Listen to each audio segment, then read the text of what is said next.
Hey, almost 12:01. I think we'll get started. So, welcome everyone. I made it after a pretty long journey. It's pretty much like 20 something hours door to door by the time you leave home and sort of stumble into the door here. So I made it to my mom and dad's house in just outside of Florence, and even managed to install a whole new internet connection on the roof this morning. So I feel like I've been pretty productive and looks like it's working. So I'm very happy. Um, okay, so today I was thinking, let's do some metta, some compassion training. And one of the things I love about traveling is not the small seats and the cramped spaces and all of that, but rather it's just really it's coming into contact with humanity in such an interesting way. And I can't help but think that every person that I see uh, is just like me. Is they all want to feel a sense of belonging. They want to feel safe. They want to feel like someone will miss them if they're not home on time.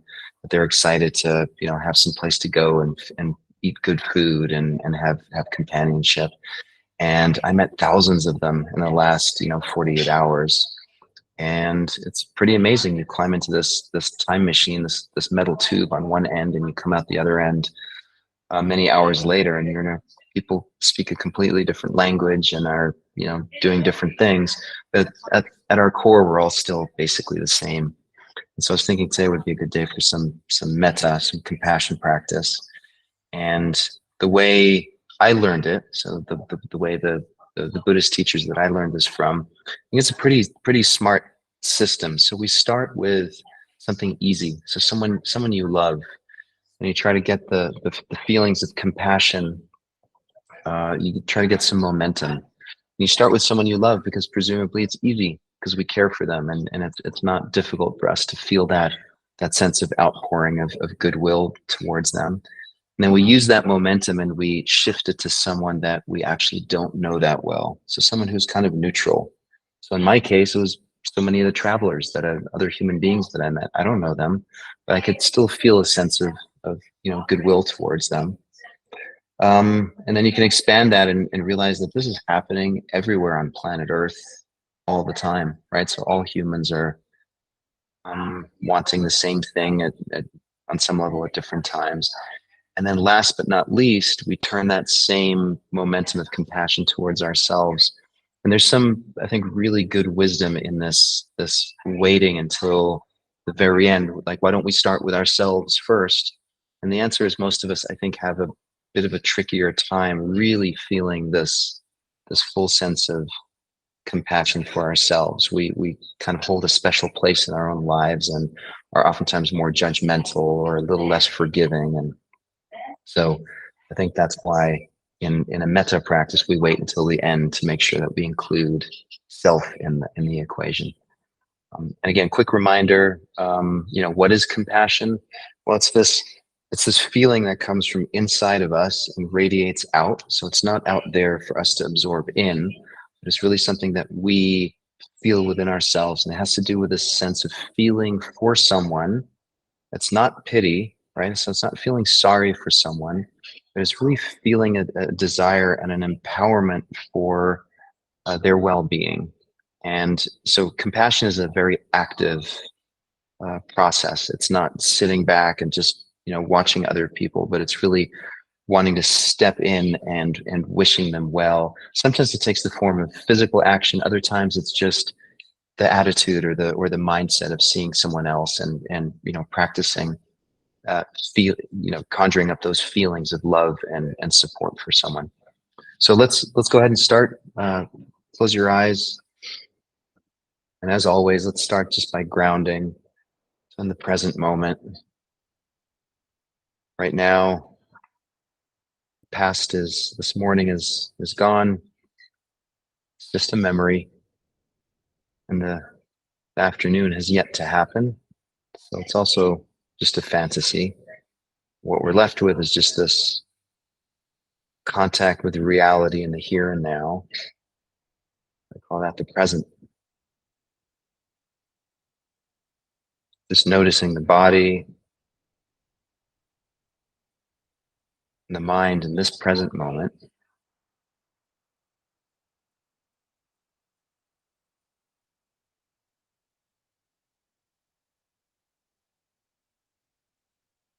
See if you can make contact with things as they are. So sounds, smells, thoughts, memories, just as they are, without labeling them good or bad, or even pleasant or unpleasant. But just noticing, oh, there's the mind thinking, there's the nose smelling.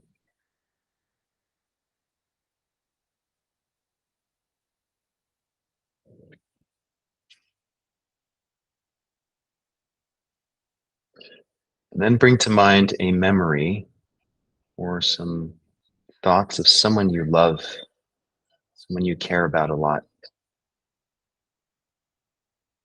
Again, it can be in memory, or it can be even someone that's in your life presently, but someone you care about.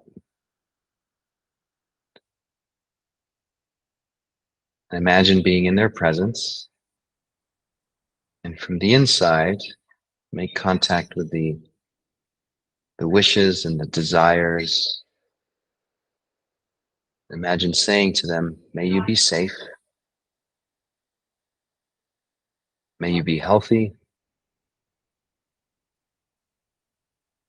may you be peaceful, and may you be free from suffering.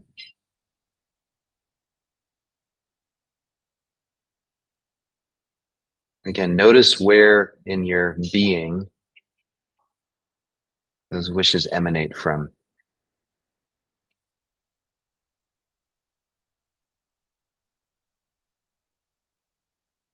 May you be safe, may you be healthy, may you be peaceful, and may you be free from suffering.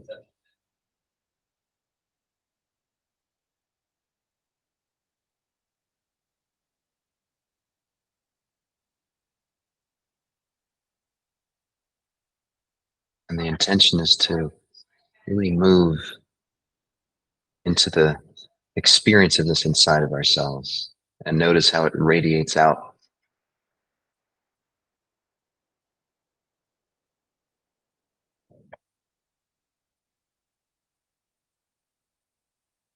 Now, holding on to this sensation, this experience within your body, bring to mind someone you actually don't know that well. Like in my case, like I said, I met probably thousands of people that I don't really know, but we had the commonality of traveling together or bumping into each other at the airport. Or so just think of those people in your life. You know, you go to a restaurant, you're ordering a burrito, the Uber driver, it doesn't matter. And imagine wishing them well and saying to them, may you be safe, may you be healthy, may you be peaceful, and may you also be free from suffering.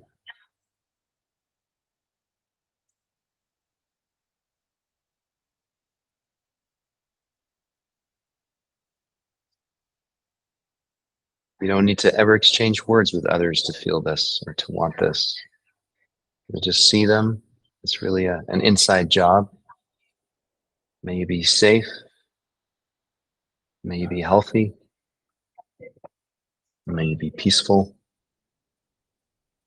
May you be free from suffering.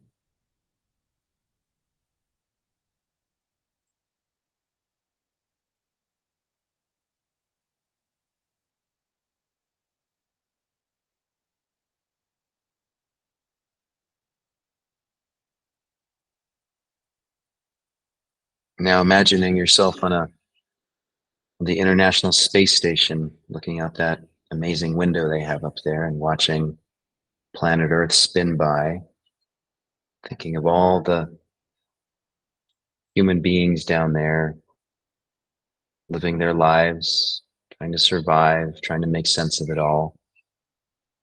As you fly by, just wishing them all these wishes. May you be safe. May you be healthy. May you be peaceful. And may you be free from suffering.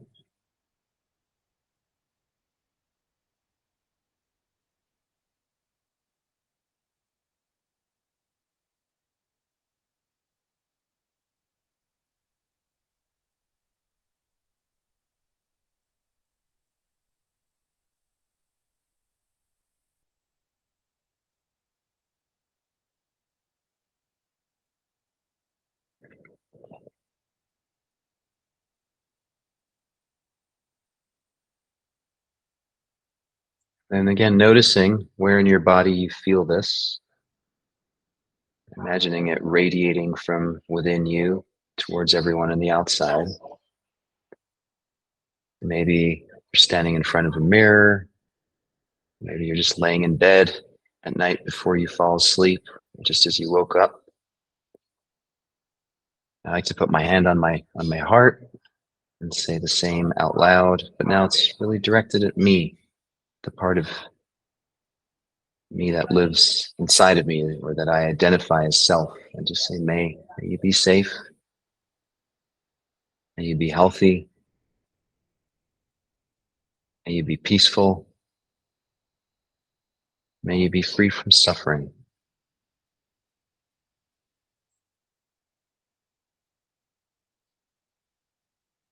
And the intention, the attitude here is everything. In many ways, it's all we've got.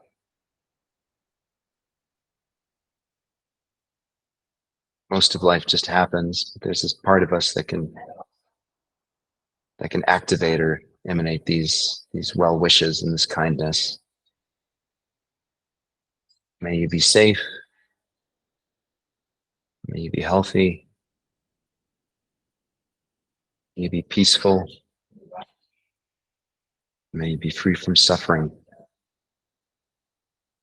Let's just sit with that quietly for a little bit.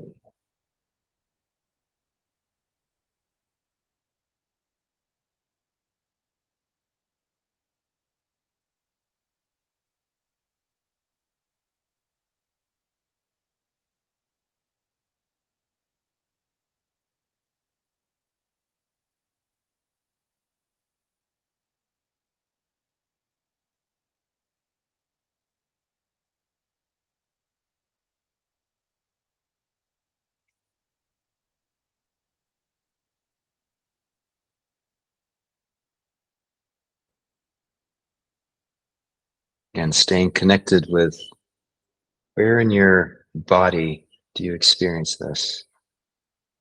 In my experience, that's the key, is really to make contact with that part.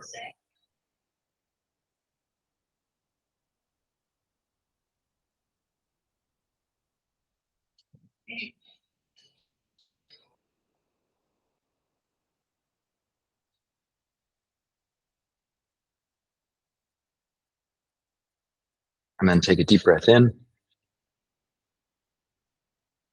Exhale, letting it all go.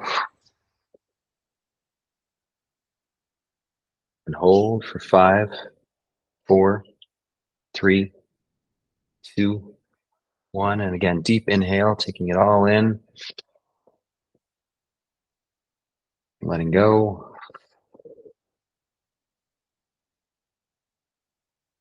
Hold for 5, 4, 3, 2, 1. And open your eyes, coming back to the group.